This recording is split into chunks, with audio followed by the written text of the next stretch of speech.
Assalamualaikum, salam sejahtera bagi kita semua. Di sini saya dari kelompok 2 mau mempresentasikan hasil diskusi kami dengan materi tentang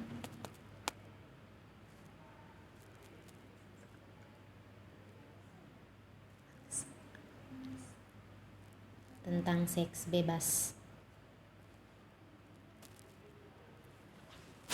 Yang pertama, masa puberta merupakan masa peralihan dan masa kanak-kanak menjadi dewasa yang dimulai umur 8-14 tahun.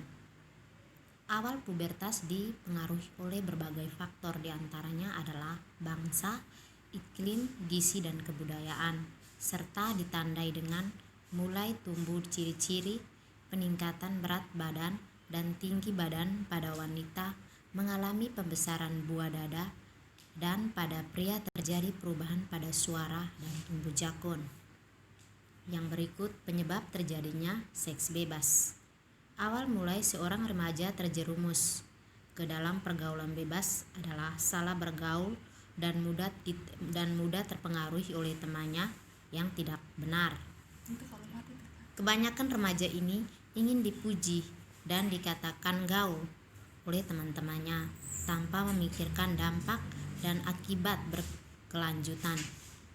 Maksud dari salah bergaul adalah bukan berarti harus memilih-milih dalam bergaul. Kita boleh saja bergaul dengan siapapun, asalkan kita jangan mudah terpengaruhi dan tetap berpegang teguh kepada norma-norma agama dan norma hukum yang berlaku, karena gaul tidak harus melakukan seks bebas. Oleh karena itu, kita sebagai remaja harus membiasakan berpikir panjang ke depan sebelum melakukan sesuatu hal, apalagi yang belum kita diketahui dampak baik dan buruknya bagi diri kita, keluarga, dan orang lain. Berikut ada beberapa faktor yang mendorong para remaja untuk melakukan seks bebas adalah sebagai berikut. Yang pertama, karena kehidupan imam yang rapuh. Yang kedua, kurangnya perhatian orang tua. Yang ketiga, pergaulan bebas. Yang keempat, tekanan dari seorang pacar. Yang kelima, pelampiasan diri.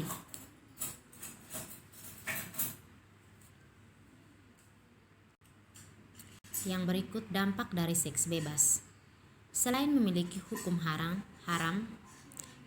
seks bebas memiliki akibat atau dampak yang sangat negatif bagi si pelaku.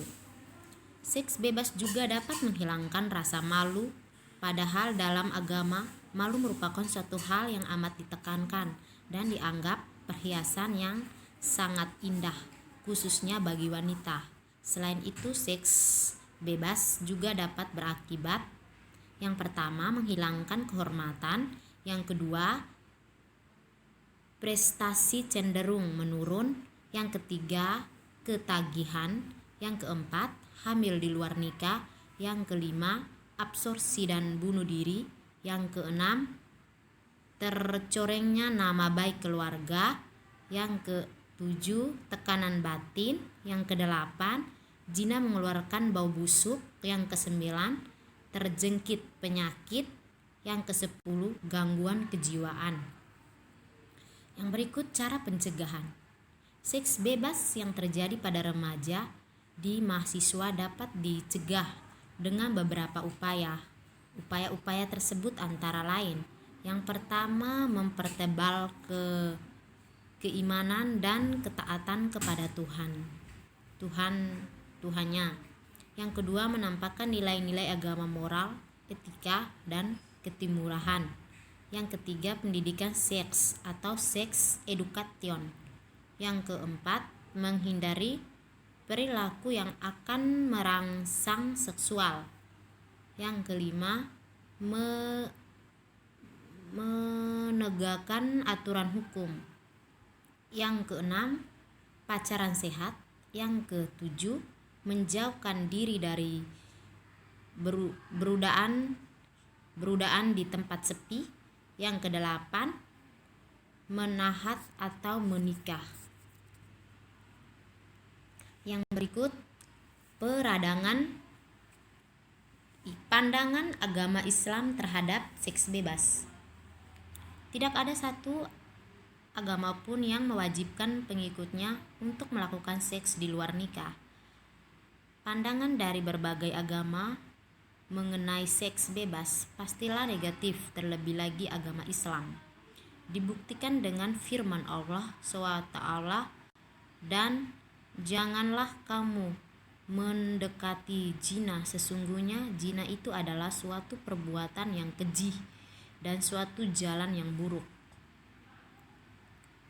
Dan pernyataan yang menyatakan bahwa perbuatan zina termasuk dosa besar setelah syirik dan pembunuhan, dan termasuk kekejian yang membinasakan dan kejahatan yang mematikan. Rasulullah bersabda, tidaklah suatu dosa setelah syirik yang lebih besar di sisi Allah dari setetes air mani yang diletakkan seorang lelaki pada rahim yang tidak dihalalkan baginya. Adapun hukum yang diterapkan agama Islam adalah hukum bagi pelaku zina, baik laki-laki maupun perempuan yang sudah menikah, berupa rajam dengan lemparan batu hingga meninggal. Bila keduanya belum berkeluarga, maka mereka dicambuk sebanyak 100 kali dengan cambuknya yang paling keras, dan dibuang dari negeri asalnya selama 1 tahun. Ya, sekian.